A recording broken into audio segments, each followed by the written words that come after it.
Welcome students.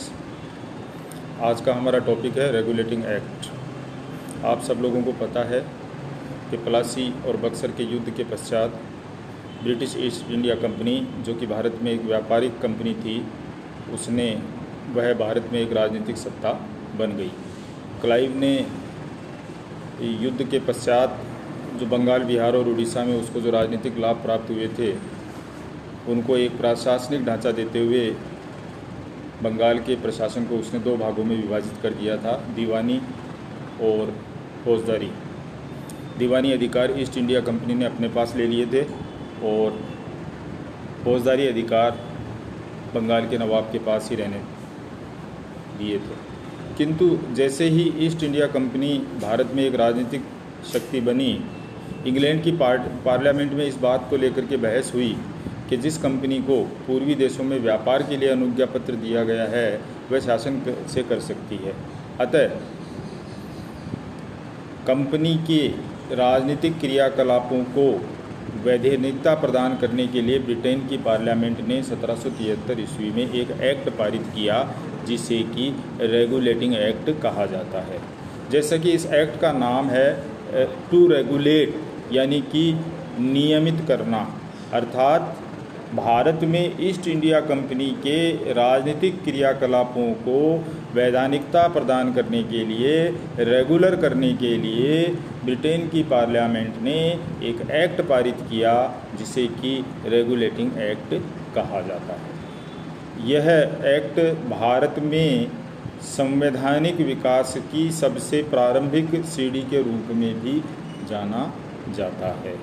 आइए अब हम इस रेगुलेटिंग एक्ट की महत्वपूर्ण धाराओं की चर्चा कर लें कि इस एक्ट के द्वारा ब्रिटेन की पार्लियामेंट ने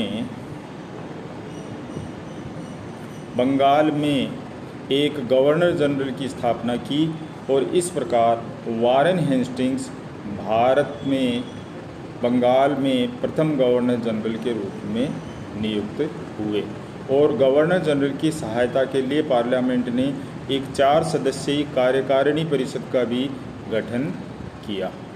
यह गवर्नर जनरल और उसकी जो काउंसिल थी, उसको भारत संबंधित राजनीतिक मामलों को अपने बहुमत से निर्णय लेने का इस एक्ट में प्रावधान था।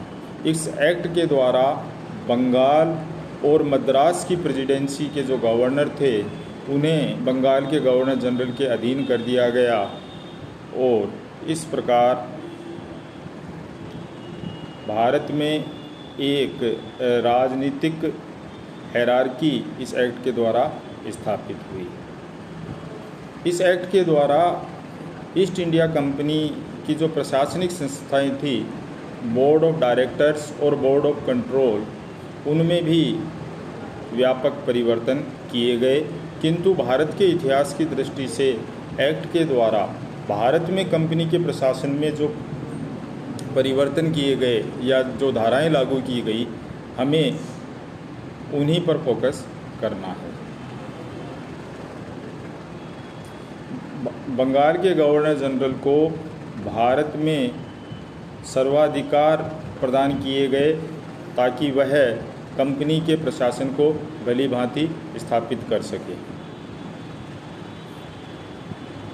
इस एक्ट के द्वारा बंगाल के गवर्नर जनरल की जो काउंसिल थी, उसमें जो 4 सदस्य सर्वप्रथम नियुक्त किए गए, उनके नाम थे क्लेवरिंग, मॉनसन, बैरवेल और फिलिप फ्रांसिस। इस एक्ट के द्वारा एक अन्य महत्वपूर्ण कार्य जो किया गया, वो ये था कि बंगाल में एक उच्चतम न्यायालय की स्थापना की गई, जिसमें कि एक मुख्य न्यायाधीश व 3 अन्य न्यायाधीशों की नियुक्ति की व्यवस्था थी। और सर एलिजा एम्पे भारत में प्रथम मुख्य न्यायाधीश के रूप में नियुक्त हुए।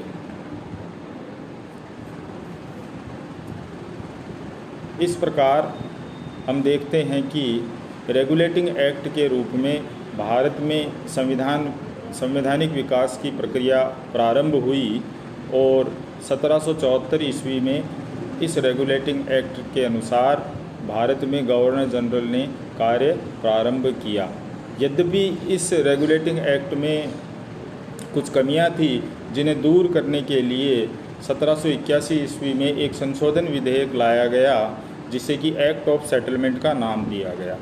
इसके द्वारा कलकत्ता स्थित उच्चतम न्यायालय के क्षेत्राधिकार को परिभाषित किया गया और साथ ही साथ गवर्नर जनरल की जो काउंसिल थी उसके सदस्यों की संख्या भी कम कर दी गई।